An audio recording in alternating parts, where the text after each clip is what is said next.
हरियाणा की हर अपडेट के लिए बेल आइकन दबाएं और सब्सक्राइब करें STV हरियाणा न्यूज। आपके साथ मैं अनामिका अजय मिश्रा। आप देख रहे हैं सुपरफास्ट 100। बंगाल में आज विधानसभा चुनाव के दूसरे चरण के लिए वोट डाले जा रहे हैं। पश्चिम बंगाल की 30 विधानसभा सीटों पर 171 प्रत्याशी तो असम की 39 सीटों पर 345 उम्मीदवार किस्मत आजमा रहे हैं। नंदीग्राम से बीजेपी के उम्मीदवार शुभेंदु अधिकारी सुबह ही वोट डालने पहुंचे। पोलिंग बूथ नंबर 76 पर शुभेंदु अधिकारी मोटरसाइकिल से वोट डालने पहुंचे। बीजेपी नेता ने सुबह करीब 7:45 बजे अपना मतदान किया। एक तरफ मतदान हो रहा है तो दूसरी ओर टीएमसी ने आरोप लगाया है कि कई जगहों पर उनके समर्थकों को वोट नहीं डालने दिया जा रहा। मेदिनीपुर साउथ 24 परगना में टीएमसी का आरोप है कि उनके लोगों को वोट नहीं डालने दिया जा रहा।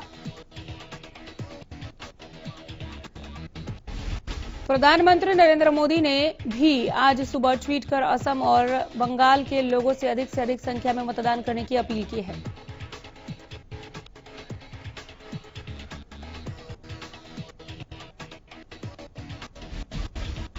गृह मंत्री अनिल विज प्रदेश में कानून व्यवस्था को लेकर आज अहम बैठक करेंगे। इस बैठक में डीजीपी मनोज यादव भी बैठक में शामिल होंगे। इस दौरान गृह सचिव राजीव अरोड़ा भी बैठक में शामिल होंगे। बैठक में सभी एसपी और आईजी मौजूद रहेंगे। वीडियो कॉन्फ्रेंसिंग के जरिए यह बैठक दोपहर 12 बजे होगी। हरियाणा में आज से गेहूं और सरसों की सरकारी खरीद शुरू हो चुकी है। फसल खरीद को लेकर प्रशासन की ओर से पूरे इंतजाम किए गए हैं। वहीं भुगतान में देरी होने पर किसानों को मिला 9% का ब्याज देने का भी प्रावधान किया गया है।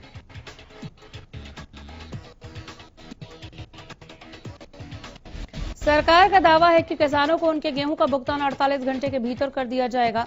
वहीं कुछ दिन पहले ही खरीद सीजन की तैयारियों के संबंध में मुख्यमंत्री ने समीक्षा बैठक की थी। पानीपत में ग्रीवेंस कमेटी की बैठक के बाद पत्रकारों से बातचीत करते हुए डिप्टी सीएम दुष्यंत चौटाला ने कहा कि फसल खरीद प्रक्रिया को लेकर राज्य सरकार पूरी तरह तैयार है।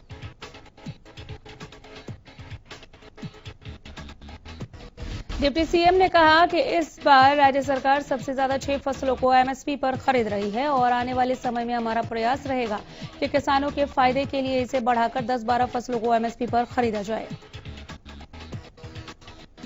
डिप्टी सीएम ने कहा कि हरियाणा की नई खरीद और भुगतान प्रणाली देश भर के लिए मॉडल है। प्रदेश सरकार जे फॉर्म कटने के 48 घंटे के भीतर किसानों के खाते में सीधा फसल का पूरा भुगतान करेगी। इस दौरान दुष्यंत चौटाला ने पंजाब में बीजेपी विधायक के साथ हुई घटना की कड़ी निंदा की और इसे पंजाब पुलिस प्रशासन की विफलता बताया। पानीपत में किसानों ने डिप्टी सीएम दुष्यंत चौटाला का पुतला फूंका। किसानों ने लघु सचिवालय के सामने दुष्यंत चौटाला का पुतला फूंका। बता दें कि डिप्टी सीएम लघु सचिवालय में ग्रीवेंस कमेटी की बैठक ले रहे थे। इस दौरान किसानों की ओर से प्रदर्शन भी किया गया। किसानों ने लघु सचिवालय के बाहर सरकार के खिलाफ नारेबाजी की। पूर्व मुख्यमंत्री और नेता प्रतिपक्ष भूपेंद्र सिंह हुड्डा गोहाना पहुंचे, जहां उन्होंने प्रदेश सरकार पर जमकर निशाना साधा। भूपेंद्र हुड्डा ने कहा कि आज प्रदेश रोजगार में नहीं बेरोजगारी में नंबर 1 हो गया। पूर्व सीएम बोले कि मैं प्रजातंत्र में विश्वास रखता हूं। प्रजातांत्रिक रूप से विरोध करना सबका हक है, चाहे वो किसी भी पार्टी का क्यों न हो, लेकिन सही तरीके और सीमा में रहकर शांतिपूर्ण तरीके से सबको अपनी बात रखनी चाहिए, न कि मारपीट कर। प्रदेश में गेहूं की सरकारी खरीद पर कहा कि सरकार ने गेहूं की नमी 14% से घटाकर 12% कर दी है। किसानों की लागत बढ़ रही है, आमदनी घट रही है। कांग्रेस की प्रदेश अध्यक्ष कुमारी शैलजा ने चंडीगढ़ में प्रेस कॉन्फ्रेंस की। शैलजा ने सीएम को घेरते हुए निशाना साधते हुए कहा कि यह सरकार प्रदेश को प्रयोगशाला समझ रही है। गेहूं की खरीद आज से शुरू हो चुकी है। गेहूं खरीद को लेकर रेवाड़ी मार्केट कमेटी के सचिव ने बताया कि जिले की 3 मंडियों रेवाड़ी, बावल और कोसली में फसल खरीद की प्रक्रिया शुरू की गई है। इसके लिए आढ़तियों के साथ बैठक भी की गई। जिले में 2,83,208 एकड़ कृषि योग्य रकबा है, जिसमें से 2,11,248 एकड़ एरिया का 51,281 किसानों ने मेरी फसल मेरा ब्यौरा पोर्टल पर पंजीकरण कराया है। सरसों की खरीद के बारे में उन्होंने बताया कि 1,05,000 क्विंटल सरसों मंडियों में आ चुकी है और 1.5 करोड़ रुपए मार्केट फीस जमा हुई है। उन्होंने बताया कि जिला की तीनों मंडियों में पेयजल, सफाई, बारदाने की व्यवस्था, ट्रांसपोर्टेशन और अन्य प्रबंध सुनिश्चित किए गए हैं ताकि फसल बेचने के लिए आने वाले किसानों को परेशानी न आए। वहीं कोरोना काल को देखते हुए सामाजिक दूरी और कोविड गाइडलाइन की पालना पूरी तरीके से सुनिश्चित की गई है। पिहोवा में फसल खरीद को लेकर किसान हरमनदीप विर्क ने कहा कि मंडी में सफाई व्यवस्था बिल्कुल भी नहीं। मेरी फसल मेरा ब्यौरा किसानों के लिए सिरदर्द बना है। किसानों का कहना है कि पिछली फसल के समय किसान की फसल पककर तैयार थी, लेकिन सरकार का फरमान था कि किसानों के पास मैसेज आएगा तो फसल लेकर आना। ऐसे हालत में किसान पकी हुई फसल लेकर परेशानी झेलता है। किसान की मांग है कि सरकार फसल की खरीद की समुचित व्यवस्था करे और फसल की कीमत पर समय पर किसानों के खाते में पैसे पहुंचे। इस बार बहादुरगढ़ की मंडी में दिल्ली के किसान अपनी फसल नहीं बेच सकेंगे। दरअसल बहादुरगढ़ की मंडी में पिछले 20-25 साल से दिल्ली के किसान फसल बेचते आ रहे हैं, लेकिन मेरी फसल मेरा ब्यौरा पोर्टल पर रजिस्ट्रेशन नहीं होने के चलते मंडी में फसल नहीं ला सकेंगे। बता दें कि बहादुरगढ़ में गेहूं की खरीद की सभी तैयारियां पूरी हो चुकी हैं। मंडी में गेहूं बेचने के लिए किसानों को ऑनलाइन गेट पास कटवाना अनिवार्य है। 3 दिन फूड एंड सप्लाई और 3 दिन वेयर हाउस गेहूं की खरीद करेंगे। एक बार फिर हरियाणा न्यूज की खबर का असर हुआ है। पुलिस ने अटेली के बीकानेर में मिष्ठान भंडार में 2 दिन पहले तोड़फोड़ करने वाले आरोपी को गिरफ्तार किया है। कैथल में आंगनबाड़ी वर्कर हेल्पर की यूनियन की महिलाओं ने सचिवालय में धरना प्रदर्शन किया। सरकार विरोधी नारे लगाए। पत्रकारों से बात करते हुए आंगनबाड़ी वर्कर नेताओं ने कहा कि सरकार आंगनबाड़ी कर्मचारियों पर विभागों के अधिकारियों द्वारा पोषण ट्रैकर ऐप डाउनलोड करने के लिए दबाव बना रही है। आंगनबाड़ी वर्कर नेताओं ने कहा कि आदेश आया है कि मार्च 2021 से हमारा वेतन ऐप डाउनलोड करने और डाटा अपलोड करने से जुड़ा हुआ है। हम ऐसा नहीं करते तो हमारा वेतन रोक दिया जाएगा। भिवानी के जागृति कॉलोनी वासियों ने बुधवार को मूलभूत सुविधाओं के अभाव में भिवानी तो शाम मार्ग पर जाम लगा दिया। कॉलोनी वासियों का कहना है कि उन्हें मूलभूत सुविधाएं भी मुहैया नहीं हो पा रही हैं, इसलिए जाम लगाने पर मजबूर है। उन्होंने कहा कि कई बार प्रशासन से गुहार लगा चुके हैं, लेकिन अब तक समस्या का कोई समाधान नहीं हुआ। फिलहाल एसडीओ ने मौके पर पहुंचकर जाम खुलवा दिया है और समस्याओं का समाधान करने की भी बात कही।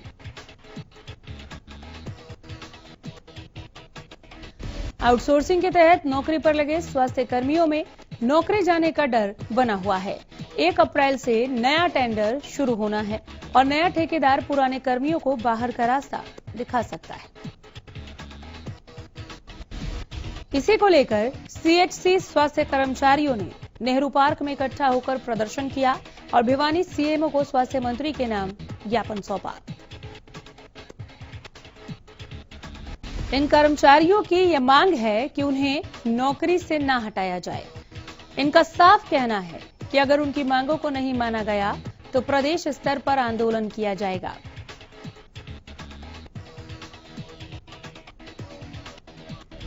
फतेहाबाद के दरियापुर बाईपास के पास ट्रैफिक पुलिस की ओर से काटे जा रहे चालान के दौरान एक बाइक सवार ने ट्रैफिक पुलिस पर बाइक चढ़ा दी। इस दौरान ट्रैफिक पुलिस गंभीर रूप से घायल हो गया। घायल अवस्था में पुलिस उसे अस्पताल लेकर पहुंची। वहीं तीनों युवकों को हिरासत में ले लिया गया। ट्रैफिक पुलिस के सब इंस्पेक्टर दयानंद ने बताया कि ट्रैफिक पुलिस की एक टीम सिरसा रोड बाईपास के पास चालान काट रही थी। इसी दौरान तेज रफ्तार बाइक आती दिखी तो पुलिस के चालक ने बाइक को रोकने के लिए इशारा किया, लेकिन युवक ने पुलिस से बचने के लिए बाइक नहीं रोकी और पुलिसकर्मी पर ही बाइक चढ़ा दी।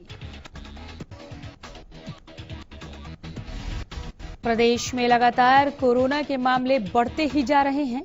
बीते 24 घंटे की अगर बात करें तो 1106 नए मरीजों की पुष्टि हुई है। गुरुग्राम में 276 नए मरीज सामने आए। करनाल में 182 नए केस आए हैं। अंबाला में कोरोना के 105 नए मामले सामने आए हैं।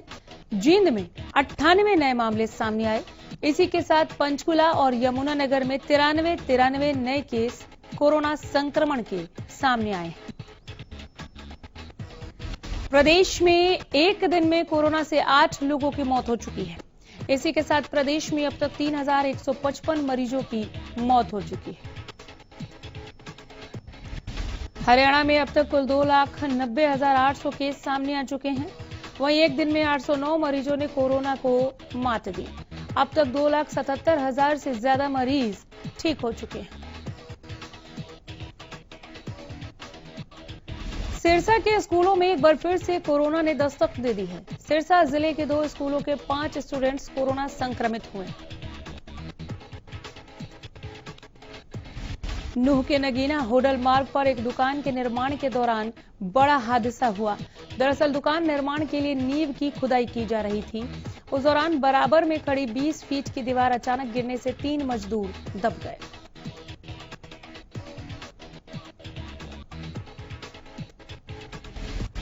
करीब 1 घंटे की कड़ी मशक्कत के बाद मजदूरों को सुरक्षित बाहर निकाला गया। तीनों मजदूरों की गंभीर हालत को देखते हुए उन्हें अस्पताल में भर्ती कराया गया।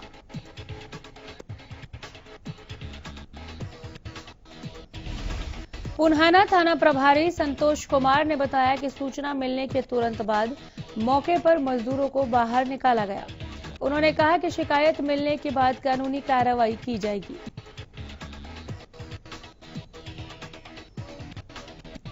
कृषि कानूनों के खिलाफ किसानों का आंदोलन 127वें दिन भी जारी रहा। इस गतिरोध का अब तक कोई हल निकलता, कोई समाधान होता नहीं दिख रहा। किसान अपनी मांगों को लेकर बॉर्डर पर अब भी डटे हैं।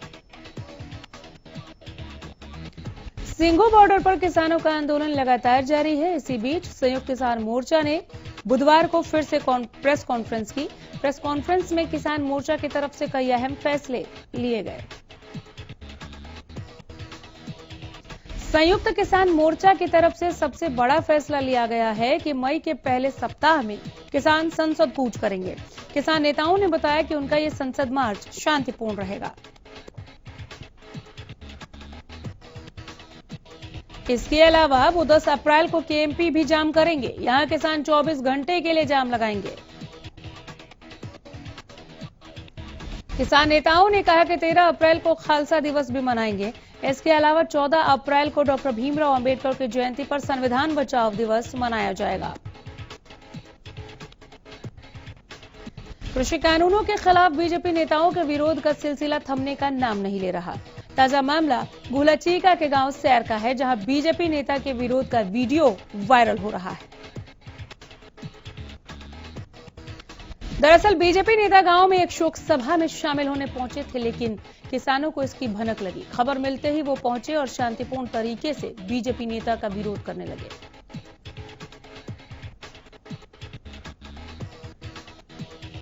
सरकारी स्कूलों में विद्यार्थियों की संख्या बढ़ाने के लिए शिक्षा विभाग के आदेशों के तहत 15 अप्रैल से प्रवेश उत्सव मनाया जाएगा। इस प्रवेश उत्सव में स्कूल के मुखिया और अध्यापक अभिभावकों से बच्चों का सरकारी स्कूलों में दाखिला करवाने की सिफारिश करेंगे।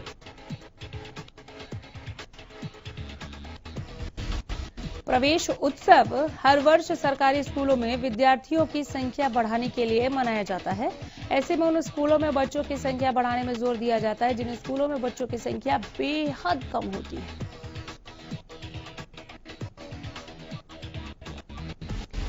करनाल में विकास सदन के सभागार में मंगलवार को नगर निगम हाउस की बैठक हुई। बैठक में वित्त वर्ष 2021-22 का प्रस्तावित बजट मौजूद पार्षदों की सहमति से पास किया गया।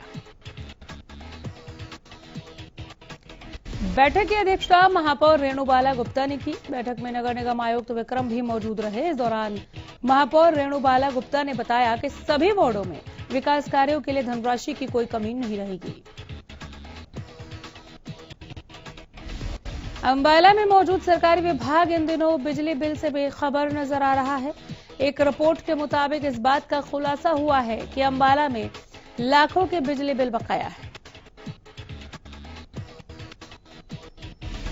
अंबाला में सरकारी विभागों पर बिजली निगम के कितने बिल बकाया हैं, इसे लेकर हमने पड़ताल की। अंबाला शहर विधानसभा स्थित सरकारी विभागों पर 426.53 लाख रुपए बकाया है।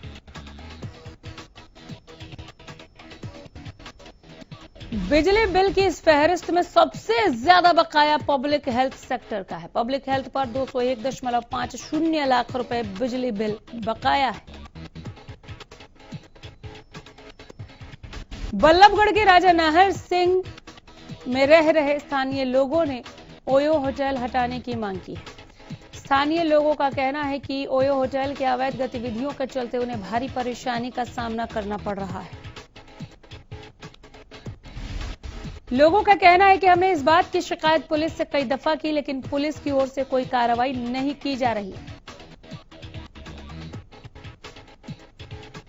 गुरुग्राम में खिड़की दौला टोल टैक्स से गुजरने वाले वाहनों को 5 रुपए ज्यादा टोल टैक्स देना होगा, यानी कि अब कार या जीप को 65 रुपए की जगह 70 रुपए टैक्स देकर निकलना होगा।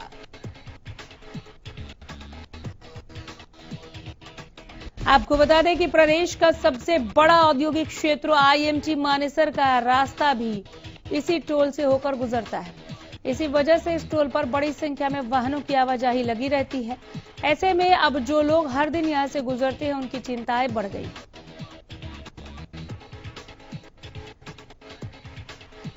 आज से केजीपी से सफर करना महंगा हो रहा है, यानी अगर आप कहीं आने जाने के लिए केजीपी का इस्तेमाल कर रहे हैं तो आज ज्यादा जेब ढीली करनी पड़ी होगी या करनी पड़ेगी। आज पैसे ज्यादा लिए जा रहे हैं और आज से लिए जाएंगे ये पैसे। आपको बता दें कि केजीपी पर कार का 15 रुपए तो ट्रक का 100 रुपए तक टोल टैक्स बढ़ा दिया गया है।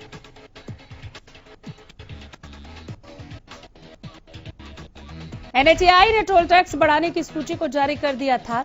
ये बढ़ा हुआ टैक्स आज से ही वसूला जा रहा है। हालांकि गाजियाबाद की तरफ से आने वाले वाहन चालकों को तो राहत है, क्योंकि कुंडली टोल प्लाजा किसानों ने फ्री करा दिया है। कुंडली की तरफ से जाने वाले वाहनों को बढ़ा हुआ टोल टैक्स देना होगा। टोल टैक्स बढ़ने के बाद अगर कोई कुंडली के मुख्य टोल प्लाजा से पलवल तक कार लेकर जाता है तो उसे अब 225 की जगह 240 रुपए टोल टैक्स अदायगी करनी होगी। इस तरह ट्रक चालक को अब 1440 की जगह 1540 रुपए यानी 100 रुपए बढ़ाकर देने होंगे। केजीपी पर टोल टैक्स भले ही बढ़ा दिया गया हो, लेकिन बागपत के मवीकला और गाजियाबाद के दुहाई इंटरचेंज तक कार लेकर जाने वालों को पुरानी टोल की दरें ही चुकानी होंगी। गुरुग्राम के सेक्टर 52 के इंटरनेशनल स्टेडियम में चले आ रहे अवैध कब्जे पर नगर निगम की टीम ने बड़ी कार्रवाई की है। दरअसल 22 एकड़ जमीन को कब्जा मुक्त करवाया गया है। नगर निगम के ज्वाइंट कमिश्नर हरिओम अतुरी का कहना है कि अवैध झुग्गी कॉलोनी में बड़े तौर पर अवैध वसूली की जा रही थी। कुछ समय पहले ही इन्हें नोटिस भी जारी किया गया था, लेकिन कब्जा नहीं हटाने के बाद नगर निगम ने इस अवैध कब्जे पर कार्रवाई कर जमींदोज कर दिया। दरअसल हाल ही में 22 एकड़ जमीन एचएसवीपी ने नगर निगम को शिफ्ट की है, जिसमें कब्जे को लेकर काफी लंबे समय से शिकायतें मिल रही थी। हांसी में बुधवार को पुलिस ने कैफे एंड पार्टी हॉल पर रेड कर 2 महिलाओं को कैफे संचालक समेत 3 लोगों को गिरफ्तार किया।